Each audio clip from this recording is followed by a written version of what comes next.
Hello दोस्तों, जय हिंद। आज हम लोग जीके जीएस के कुछ क्वेश्चन आंसर के बारे में स्टडी करेंगे। तो चलिए शुरू करते हैं। बेरिंग स्टेट किसे जोड़ता है? बेरिंग स्टेट जो है वो किसे जोड़ता है? ऑप्शन है रूस और चीन, बी में है चीन उत्तर कोरिया, सी में रूस और अलास्का, डी में चीन और ब्राज़ील। तो इसका सही आंसर रूस और अलास्का हो जाएगा। यानी बेरिंग स्टेट जो है रूस और अलास्का को जोड़ता है। अब हम लोग फिगर के माध्यम से स्टडी कर लेते हैं। तो जैसे कि देखिए फिगर में दिखाया गया है कि रूस और अलास्का को बेरिंग स्टेट जो है वो अलग कर रहा है। ठीक है, बेरिंग स्टेट जो अलग कर रहा है। आर्कटिक महासागर और बेरिंग सागर के जल को बेरिंग स्टेट अलग करता है ना, और दो स्थल को अलग करता है। जैसे रूस और अलास्का दोनों स्थल है, और जो जल का जो अलग करता है वो आर्कटिक महासागर के जल और बेरिंग सागर, यानी जिसे हम लोग प्रशांत महासागर कहते हैं। तो प्रशांत महासागर और आर्कटिक महासागर के जल को बेरिंग स्टेट अलग करता है और दो स्थल को अलग करता है, रूस और अलास्का को। तो क्लियर है। अब हम लोग नेक्स्ट चलते हैं। तो नेक्स्ट है, पृथ्वी पर सबसे ज़्यादा चक्रवात कहाँ आता है? तो पृथ्वी पर सबसे ज़्यादा चक्रवात कहाँ आता है? ऑप्शन है अटलांटिक महासागर में, बी में है दक्षिणी पूर्वी प्रशांत क्षेत्र में, सी में है उत्तरी पश्चिम प्रशांत महासागर में, डी में है हिंद महासागर में।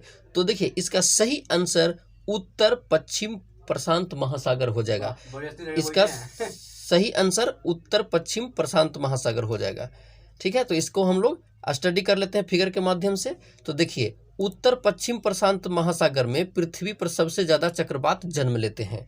उत्तर पश्चिम प्रशांत महासागर, जैसे रेड करके जो दिखाया गया है कि उत्तर पश्चिम प्रशांत महासागर में सबसे ज़्यादा चक्रवात उत्पन्न होते हैं।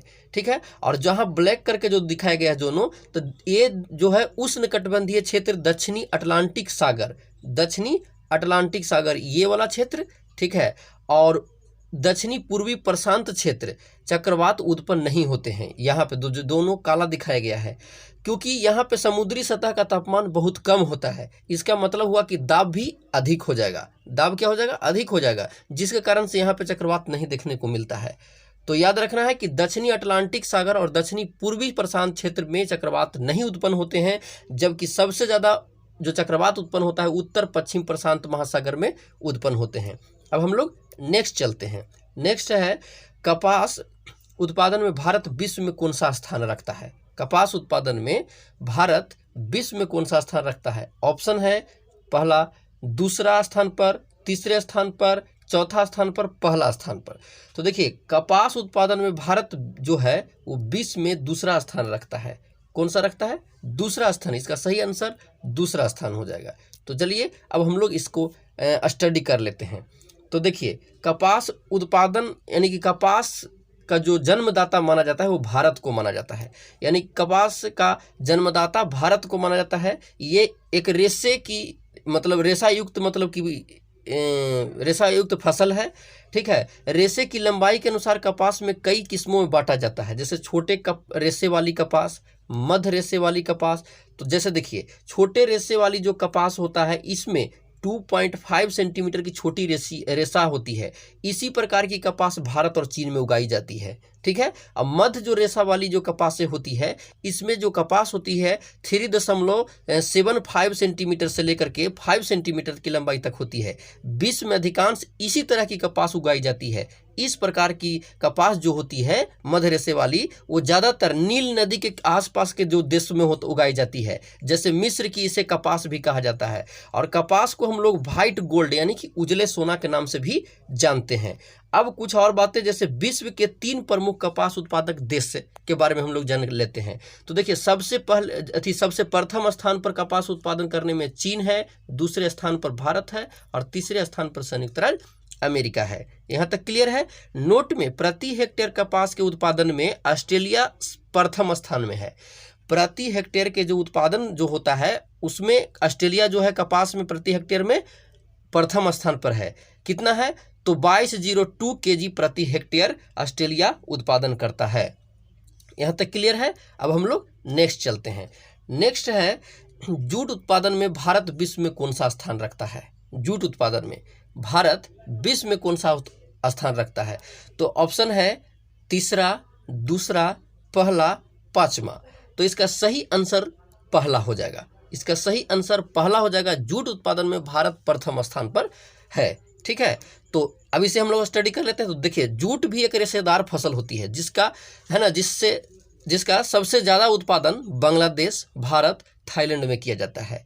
ठीक है, तो विश्व के सबसे 3 बड़े जूट उत्पादन देश है। विश्व के 3 सबसे बड़े जूट उत्पादन देश है। जैसे भारत में सबसे पहला स्थान पर 55%, बांग्लादेश 41%, चीन 13% उत्पादन करता है जूट का।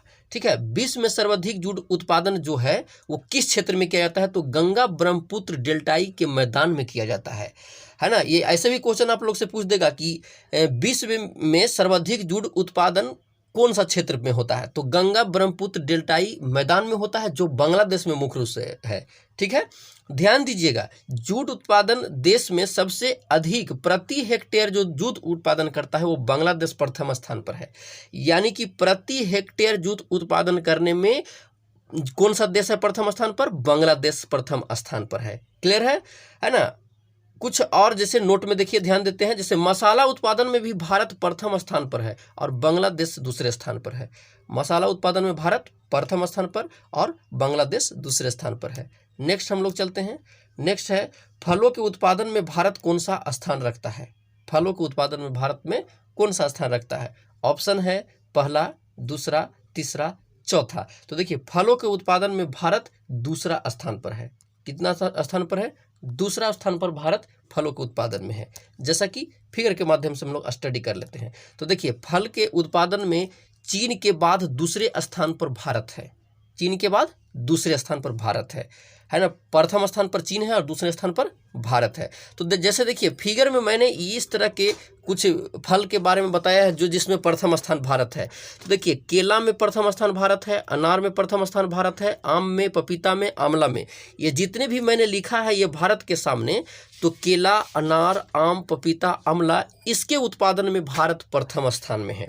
ठीक है, चीन की तरफ मैंने जो लिखा है सेब, अंगूर, लीची, नाशपाती, नींबू, ये इसमें उत्पादन में चीन प्रथम स्थान पर है। सेब में, अंगूर में, लीची में, नाशपाती में, नींबू में, ये मैंने जो लिखा है वो सब प्रथम स्थान पर है। नारियल में इंडोनेशिया प्रथम स्थान पर है। संतरा, अमरूद उत्पादन करने में प्रथम स्थान पर ब्राजील है। क्लियर है। अब हम लोग नेक्स्ट चलते हैं। नेक्स्ट है 0 डिग्री देशांतर रेखा। 0 डिग्री देशांतर रेखा कर्क रेखा को किस स्थान पर प्रतिच्छेद करती है? तो ऑप्शन है गिनी की खाड़ी में, अल्जीरिया में, अटलांटिक महासागर में, अफ्रीका में। तो देखिए, इसका सही आंसर अल्जीरिया हो जाएगा। यानी 0 डिग्री देशांतर रेखा जो है वो कर्क रेखा को है ना अल्जीरिया में प्रतिच्छेद करती है, काटती है। ठीक है, तो जैसा हम फिगर के माध्यम से स्टडी कर लेते हैं। तो जैसे देखिए, अब हम थोड़ा सा जैसे ये मान चले कि पृथ्वी है, तो देखिए पश्चिम से जो पूर्व की जो काल्पनिक रेखाएं खींची गई है उसे हम लोग अक्षांश रेखा कहते हैं। क्या कहते हैं? अक्षांश रेखा उसे कहते हैं। क्लियर है। और जो ऊपर से नीचे यानी कि उत्तरी ध्रुव से दक्षिणी ध्रुव को मिलाने वाली काल्पनिक रेखा को हम लोग देशांतर रेखा कहते हैं। क्लियर हो गया, अक्षांश रेखा और देशांतर रेखा। ठीक है, तो देखिए 0 डिग्री अक्षांश रेखा को हम लोग भूमध्य रेखा, 23.5 डिग्री उत्तरी अक्षांश रेखा को कर्क रेखा और 23.5 डिग्री दक्षिणी अक्षांश रेखा को हम लोग मकर रेखा कहते हैं। क्लियर है। ठीक है, और 0 डिग्री देशांतर रेखा जो होता है ये ग्रीनविच यूके से गुजरती है। कहाँ से गुजरती है? 0 डिग्री देशांतर रेखा जो खींची गई है पृथ्वी पर है ना, वो ग्रीनविच यूके से खींची गई है, इंग्लैंड से खींची गई है। ठीक है, तो देखिए अब हम कर्क रेखा देखिए अल्जीरिया में प्रतिच्छेद कर रहा है। अल्जीरिया में कर्क रेखा को प्रतिच्छेद कर रहा है, गिनी की खाड़ी में भूमध्य रेखा को प्रतिच्छेद कर रहा है और मकर रेखा को अटलांटिक महासागर यानी दक्षिणी अटलांटिक महासागर में मकर रेखा को 0 डिग्री देशांतर रेखा प्रतिच्छेद कर रहा है। तो क्लियर है यहाँ तक। अब हम लोग नेक्स्ट चलते हैं। नेक्स्ट है मेरियाना ट्रेंच किस महासागर में है? यानी मेरियाना गर्त जो है, खाई है, वो किस महासागर में है?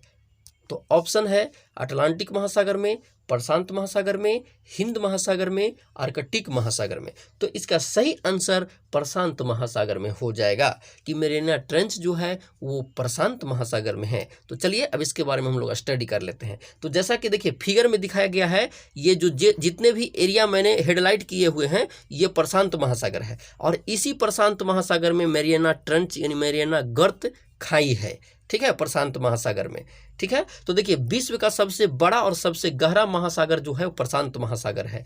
इसी महासागर में रिंग ऑफ फायर यानी अग्नि वलय है ना उपस्थिति देखने को मिलता है। यानी प्रशांत महासागर में आपको क्वेश्चन पूछ देगा कि रिंग ऑफ फायर यानी अग्नि वलय किस महासागर में है, तो प्रशांत महासागर में है। क्लियर है। अब इसे रिंग ऑफ फायर यानी अग्नि वलय क्यों कहा जाता है? क्योंकि 75% जो ज्वालामुखी जो उत्पन्न होते हैं इसी प्रशांत महासागर में होते हैं। 75% ज्वालामुखी और 68% जो होती है वो भूकंप उत्पन्न होता है। 68% भूकंप उत्पन्न होता है तकरीबन इसी प्रशांत महासागर के क्षेत्र में, इसीलिए इसे रिंग ऑफ फायर अग्नि वलय कहा जाता है। और सबसे जो गहरी खाई है मैरियाना ट्रेंच, ये प्रशांत महासागर में है। तो क्लियर हो गया, यहाँ तक क्लियर है। नेक्स्ट हम लोग चलते हैं। नेक्स्ट है भारत में सिविल सेवा का जनक किसे कहा जाता है? तो देखिए भारत में जो है सिविल सेवा का जनक किसे कहा जाता है? ऑप्शन आपके सामने है वारेन हेस्टिंग को, लॉर्ड कॉर्नवालिस को, रॉबर्ट क्लाइव को, हेक्टर मुनरो को। तो देखिए इसका सही आंसर लॉर्ड कॉर्नवालिस को हो जाएगा। लॉर्ड कॉर्नवालिस को सिविल सेवा और पुलिस का जनक कहा जाता है। अस्थाई बंदोबस्त भी इन्होंने स्थापित किया था। तो चलिए हम लोग लॉर्ड कॉर्नवालिस के बारे में स्टडी कर लेते हैं। तो देखिए लॉर्ड कॉर्नवालिस का जो शासनकाल रहा 1773 से 1793 ईस्वी के बीच रहा लॉर्ड कॉर्नवालिस का शासनकाल। लॉर्ड कॉर्नवालिस को भारत में सिविल सेवा और पुलिस का जनक माना जाता है। इन्होंने अपने समय काल में 3 प्रमुख काम किए। पहला सिविल सेवा, तो सिविल सेवा का जनक कॉर्नवालिस को माना जाता है। सिविल सेवा के अधीन उच्च पदों की नियुक्ति कंपनी के कानून द्वारा की जाती थी। क्लियर है। पुलिस व्यवस्था, कॉर्नवालिस ने प्रत्येक जिले में पुलिस थाने की व्यवस्था की और कुछ पुलिस कर्मचारी भी नियुक्त किए लॉर्ड कॉर्नवालिस ने। अस्थाई बंदोबस्त, 1793 ईस्वी में बंगाल, बिहार, उड़ीसा में भूमिकर योजना लागू किया यानी भूमि पर कर लागू किया, टैक्स लागू किया, जिसके तहत जमींदारों को भू राजस्व का 90% कंपनी को देना होता था, ठीक है, और 10% भाग अपने पास रखना होता था जमींदार को, है ना। इस योजना को यानी अस्थाई बंदोबस्त की योजना को किसने बनाया था? इसकी मॉडल को तैयार किसने किया था? तो सर जॉन शोर ने किया था। किसने किया था? सर जॉन शोर ने इस मॉडल को बनाया था। एक चीज और, उच्च पदों की नियुक्ति हेतु प्रतियोगिता परीक्षा की शुरुआत आगे चलकर लॉर्ड कॉर्नवालिस ने की थी। यानी सिविल सेवा के अंतर्गत जो उच्च पद के लिए जो प्रतियोगिता परीक्षा होती है उसकी शुरुआत लॉर्ड डलहौजी ने की थी। किसने किया था? लॉर्ड डलहौजी ने किया था, ठीक है। सिविल सेवा का शुरुआत लॉर्ड कॉर्नवालिस ने किया था और इसकी जो प्रतियोगिता परीक्षा का शुरुआत किसने किया था? लॉर्ड डलहौजी ने किया था। क्लियर है। अब हम लोग नेक्स्ट चलते हैं।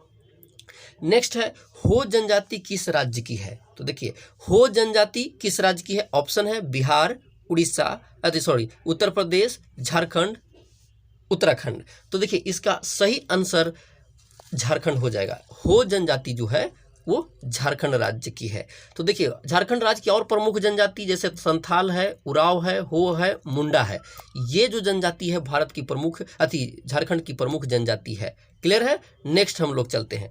नेक्स्ट है सिंधु नदी का उद्गम स्थल कहाँ है? तो देखिए ऑप्शन है आपके सामने गंगोत्री, मानसरोवर झील, राजस्थान, यमुनोत्री। तो देखिए इसका सही आंसर मानसरोवर झील हो जाएगा। सिंधु नदी का जो उद्गम स्थल है वो मानसरोवर झील है ना, जैसा कि फिगर में दिखाया गया है। देखिए ये भारत का नक्शा है, जहाँ पे ये हाईलाइट किया हुआ है ये सिंधु नदी तंत्र है, ठीक है। तो सिंधु नदी का उद्गम स्थल मानसरोवर झील तिब्बत यानी चीन में वर्तमान में स्थित है, ठीक है। तो सिंधु नदी जो है वो भारत से होते हुए, पाकिस्तान से होते हुए अरब सागर में जाकर के गिर जाती है। सिंधु नदी का जो सहायक नदी है वो सतलज नदी, ब्यास नदी, रावी नदी, चेनाब नदी और झेलम नदी है।